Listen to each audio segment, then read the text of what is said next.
Good afternoon. I'm Dr. Samitha and I'm working with one of the largest lab chain in Kerala, that is DDRC SRL. So I would like to share my experience. Before that, my experience as well, Rohit and I had a brief chat before this talk.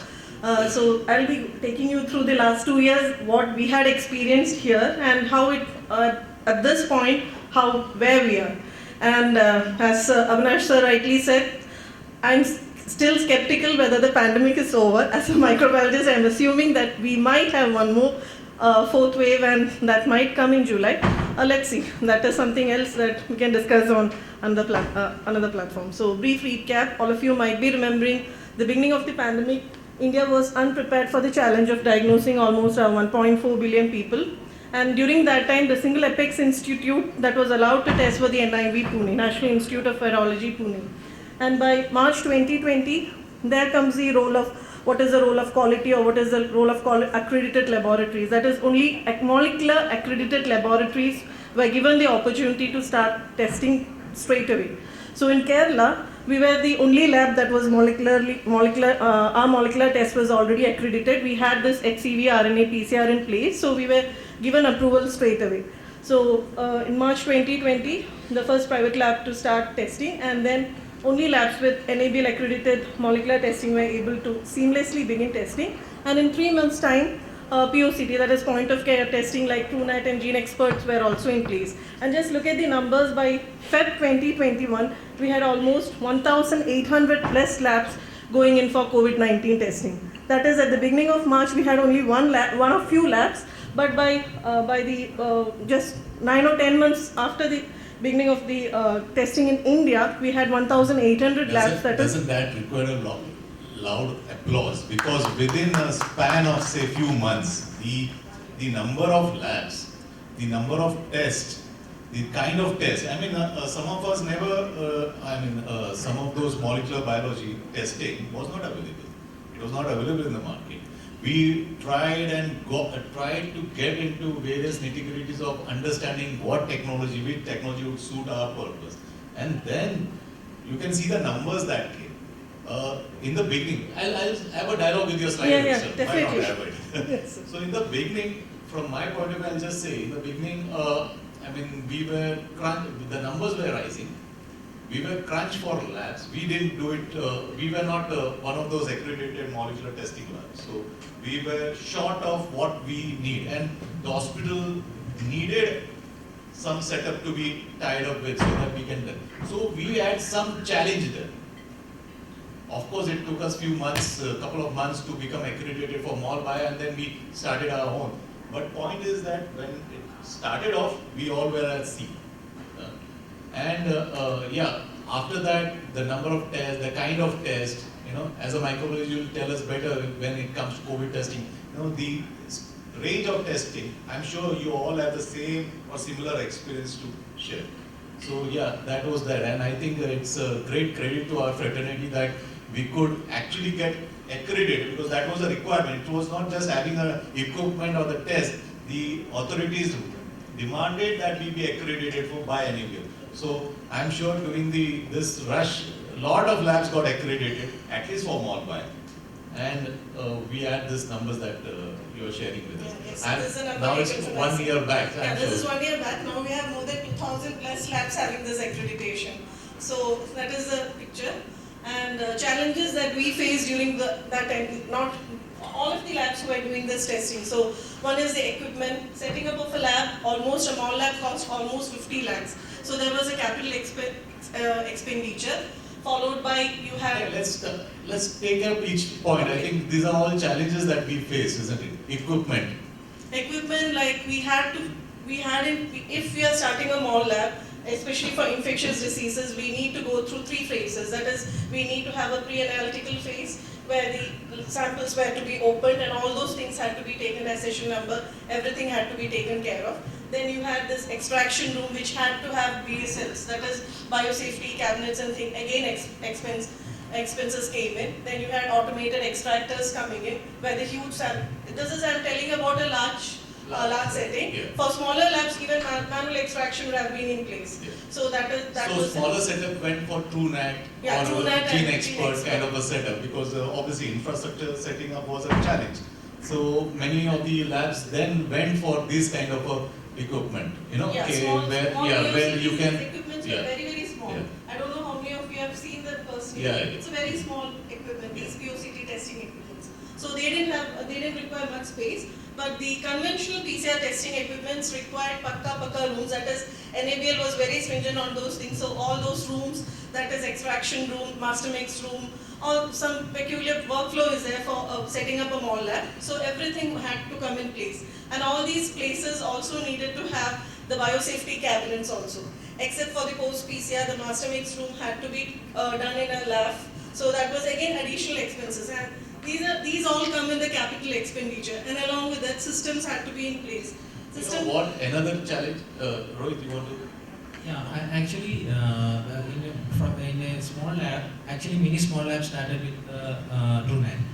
But the problem is that turnaround time and the volume. Okay, the volume increased suddenly so that we cannot match up With expectations. Yeah, then we have to upgrade. Rohit, in fact, I'll give my example. We had first wave was okay, first wave we managed saying okay, we don't have any, no. Okay. So everyone understood, clinicians were very understanding. So we managed with that. Second wave was a trouble.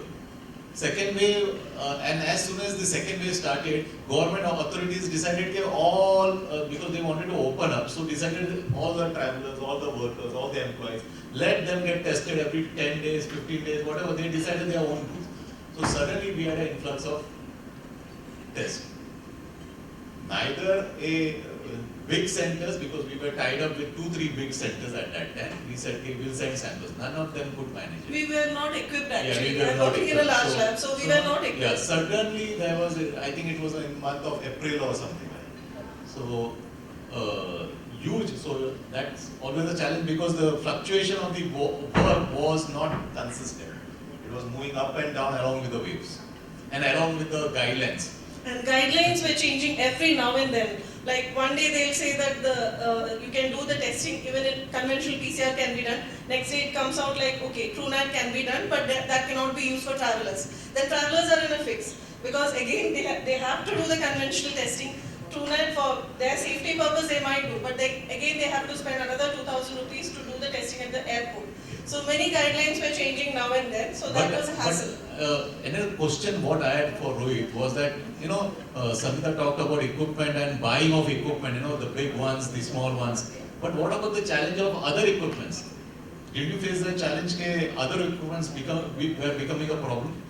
Other equipment means? I'll tell you, I'll give you an example. I had a lot of kits for other routine parameters, that became a challenge actually, because the L check stopped, the routine work stopped, the surgical work stopped suddenly, it became a challenge for us, because our other equipment started being underutilized. In fact, some of the other work, when we talk about COVID and the change or the paradigm shift in testing, was ferritins, D-dimers, the challenge, the supply chain challenge. Yeah, that is true, because most of the labs are not interested in checking biochemistry samples, and I think in Kerala also, if you give a normal blood test, it's very difficult. I mean, normal TAT is 5 or 6 hours. I think even DDRC had some struggle, right? Yeah. So, because of the huge volume in COVID, everybody's focus changed to testing here. There was this fluctuation that came on. Yeah, Devashri. Actually, there was also a challenge for the lockdowns, because if the supply chain was cut off because of the lockdown and the flow of even the reagents, or even if you wanted to get a new equipment to counter that load, was a challenge. The big challenge became that the same pandemic occurred elsewhere in Western countries. So most of our equipments, which were say US based or European based, they shifted their supply to their own places. So getting those supply back in India was a big challenge. For at least for a month or two, we didn't get good supply or I at least remember, consistent. like during the Gene Expert, like we Gene had Expert, the yeah, Gene Gene Expert Expert. thing. They were rationing the cartridges. Like they would say that one hospital will get only 20 cartridges in a month, and we were like, what? We are doing 5,000, 6,000 tests in pretty Trivandrum itself, and with 20 cartridges, what are we going Yeah, to Gene do? Expert was a classic. That was a classic example. Tell us about the 300. Wait, okay, that is one challenge, big challenge. And actually, we were taking We'll point by come to point. that. We'll follow We were taking the point by point. That is why the delay. Then accreditation. yeah, Let's move there. accreditation. It was very meticulous because our lab took the accreditation bit earlier. So that time, even getting those dates were difficult. It was not as easy as it has been done now. But So, here I think annual needs to be commented. I no, think, that is there, sir. But then absolutely. during They- 2020, I took for my Ernakulam lab was already accredited, but Trivandrum lab I took by August or September 2020. But that time the process was a bit tedious because getting Zoom meetings. Possibly by when we went for accreditation, it was Everything was streamlined. It was in- streamlined. So we got it very smoothly. I should. We started a little bit early. Madhya Pradesh, the government was pushing NABL to give dates. Correct. So I got it, I started it in March and I got So it. I think over a couple of months, the authorities No, started. we got it within usual partners. We get it only by 1 month's time. But this time, within 1 or 2 weeks' time, they were giving us. The inspection was going on. Accreditation. This was testing. Inspections were going on, but still. Manpower? Manpower requirement. That is the toughest part. We had recruiting each now and then. I was. Why are you talking about recruiting? We had attrition. We had it. I was not getting Recruiting the बाद में था attrition. नहीं जा रहे थे ना हाँ. like ले रहे थे जा रहे थे एक डोर से आ रहे नो मैडम कोविड-19 नहीं हम लोग तो नहीं कर सकते they were going from the other door.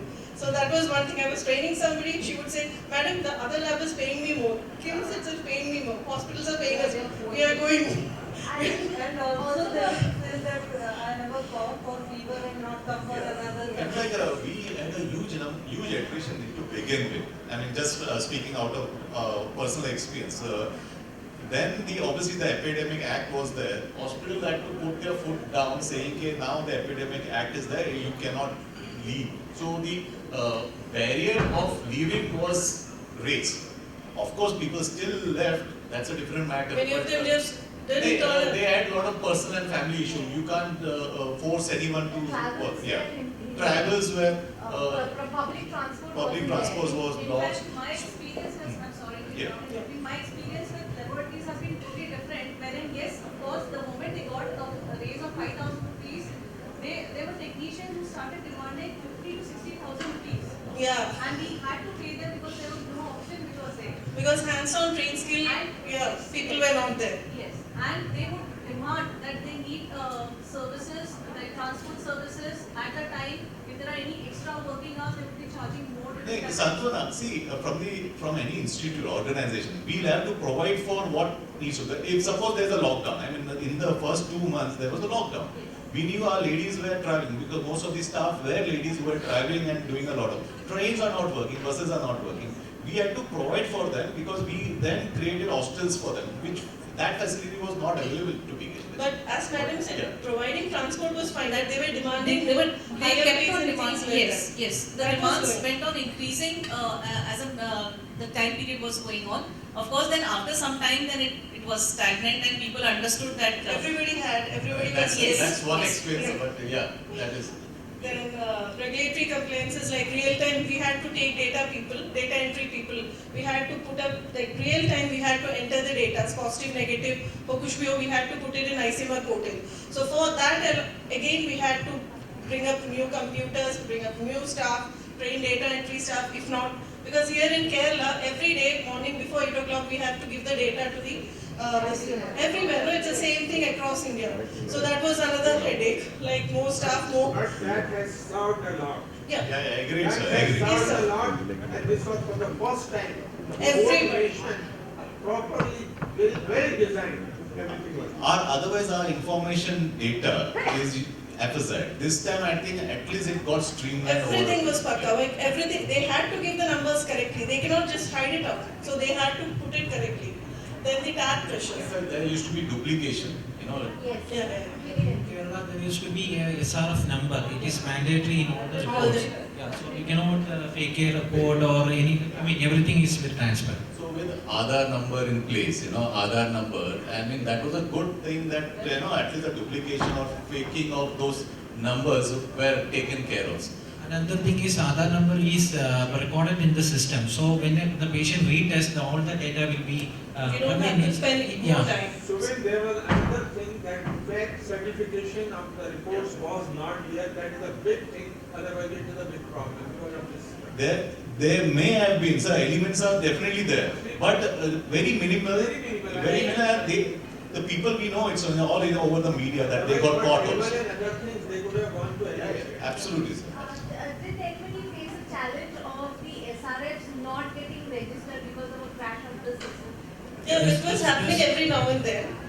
We had to contact the IT person, then they will say, yeah, when there I have think been jokes like initially there were challenges, no denying on that. But over a period of time, with volumes being under control, with the systems becoming more controlled. They became robust over a period of time, but initially we had a lot of reasons where we had to give the report within the next 24 hours and we were unable to upload the SRFs because the system, the government system was not working. It was not working, yeah. The system was In not. fact, Samitha, I'll take the point of rate controls Yes, to sir. Dr. Rohit. Would you want to comment on that? Because Dr. Avinash wants to know. Actually, when I started the lab, the rate was, it's not 4,500. I think only DDFC, only 2 or 3 players in Kerala. we had the privilege of having. We were handling around 200 to 50 cases per day. When the government rate slashed to 500, our volume increased to 1,500 to 2,000 per day. Volume increased, so we had, yeah, exactly. So and the reagent prices also came down, and after 1.5 months, at least due to that scale, we could somehow manage. See, 300 is ridiculous. See, now ये private practitioner की पीड़ा है. नहीं यहाँ पे sir ही बोलेंगे. Sir, final तक हम थे. Unfortunately, simultaneously, because there is a permission for practice, I was working in my own lab, which is a 300-bed hospital lab. So I have an experience of both.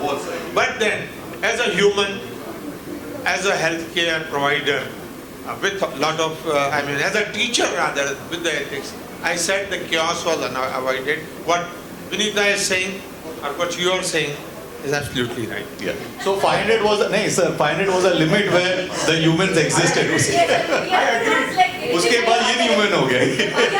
500 was a limit. No, our testing has come down totally, sir. अभी लोग भी सोच रहे हैं कि test करना भी कि नहीं. 300 में टेस्ट properly कर रहे हैं कि that thing is also there. That mentality has also come in. actually, Home kit, they do it that also. Yeah, Rohit wants to say. yeah, actually 300 it is possible, provided you have 2,000 to 3,000 cases per day. Okay, then still you can manage. Okay, But the volume has come down but for last volume has lab come cycles down. also. I mean, 500 is possible only if you have 1,000 samples per day. Then that is the optimum amount. I mean, if it is 300, at least you have 2,000 cases per day. What do you do with the setup? That's my question. If a next wave comes up, then that's fine. That's a problem. That is the question. Dr. Aparna, that's a problem. PCR was 700. But I'll tell you, that's a problem with the hospital, with the hospital setup also, because The topic was put up by me and Avinash. Not for this. yeah. For this, that you have invested Now what? That was the topic. It was postmortem. means that we cannot do a postmortem So all of us are dead. because no, we are still in the hangover. So you are right. Nobody is accepting the reality. You declared that we have a fourth wave. He declared for the state. Postmortem is no question. Because you declared the death is not there. See, He declared there's a wave coming. I realize There is these no problems. So postmortem, how Yeah, can? so this is a vent session, like I said. We are in hangover. We cannot do a postmortem on this. We cannot, because we don't know when it's going to end. Only thing is, moving forward, what would you do? So I would like you to talk about what are you going to do with all this stuff. You've got equipment, you got people. What are you going to do about it? Radiologists have decided we can't do anything on those CT scanners, Anything on the CT scanners which we bought. Yeah. See, the question is, Yeah, got it. the reason, I'm sorry, just give me a minute. The reason this session is planned is now what? I know what. Now what? Samitha, now what? What will you do, Samitha and Rohit, with the equipment, with the EMIs, with the rents, with the staff, and government slashing the prices for the economy? One thing. Okay. Yeah. So these are the challenges that we have already discussed. I'll go to the last slide. Yeah, you go to the last. Now you have bought, Samitha, you have bought best of equipments, more 50,000 wala stuff. All is there. और rate है 300. तो हम लोग जैसे what? Now what? I said not to want. Anyway, so we are at a point where we have to think broadly, like what else we can do with this. So that is the point. So one thing is that if it is a properly set genomic lab, shutting it off is total futile waste of. But for him, it is a totally different. Yeah, from my perspective, since it's it's a standalone big lab. For me, I am planning to expand the scope of testing for molecular tests. So like infectious disease, more panels will be added. I might have to shed few money to bring in genetic counselor and things like that, as the Sheetal madam. Now, more money might have to be invested now. I am not the owner of DDR SRL. I am just employed. You can acquire Rohit's lab. Maybe you can send some words to Rohit. See, before COVID, I think in Kerala, I think we had 3 or 4 molecular labs. Yeah. Okay, only corporate one. Now it is more than 100 labs. Okay, more than 100 labs in Kerala itself. RTP. So a lot of assets are, just sitting. Sitting idle. Yeah, idle. Okay, so I don't think any other test can compensate the COVID audio. Yeah. So the only thing is, I think molecular test as a speciality, molecular biology is a very, utility. It has got utility. The only thing I think the affordability and accessibility. Now the accessibility is there because everywhere you have molecular testing facility. Yeah, 100 labs in India also. I think more than 2,500 labs. So and the good thing is the most of the labs must have recovered their capital. Okay, mostly. Okay, recover their capital, so they don't need to charge high. So if any affordable kit comes, then I think and the test menu also, because we have only few. Most of them are rare parameters, right? So we can actually convert this molecular like ELISA. We can actually like HPLC. In fact, I feel this would be an opportunity to streamline molecular biology. Molecular biology has to come in. As a microbiologist, I'm telling in next 20 years, next big thing that is going to come is AMR. Antimicrobial resistance is already in place. So sepsis and things like that has to be diagnosed at bedside. Even testing like dengue and malaria will possibly, because we have now the infrastructure in place, possibly that can also, many things. Already they have started offering the larger menu.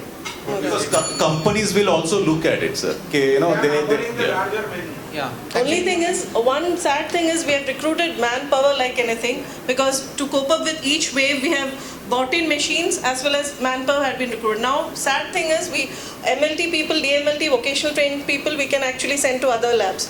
But what would we do with the MSc biotechnologists?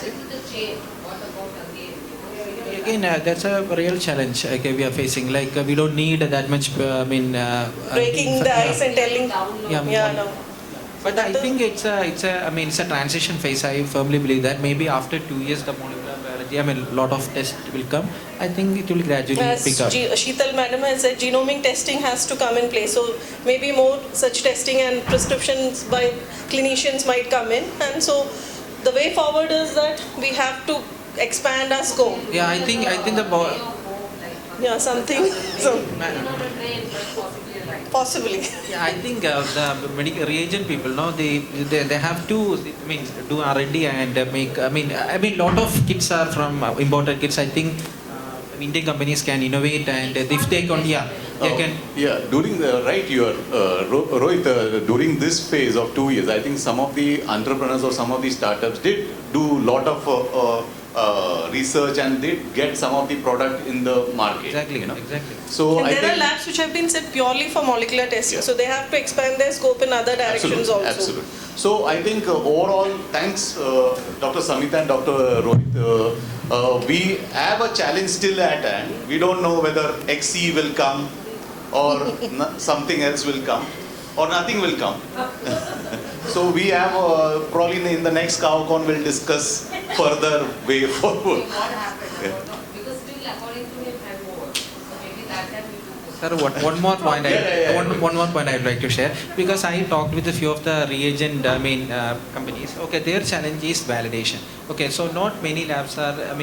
If suppose they want to validate a dengue kit. Okay, so they need positive samples and they have to go through that process. But most of the labs are not welcoming. So I think from our side, I think if we can support them also, that's a challenge, because primary designing, these things are laboratory, they can manage. The validation, the validation process is the one thing, and the government, sample, see the positive samples, especially in the malignancies, and like positive samples are a real challenge. So I think for the next 2 years, I think if we can do something for that, I think after 2 years there are a lot of new kits coming from India. That is important, because otherwise the foreign kits still it's very cost and everything. affordable. When it become affordable, I think a molecular lab can sustain without COVID. Agree with you. And thanks Dr. Samitha, thanks Dr. Rohit you. for the Thank you. for sharing your perspective as well as experience. Thanks.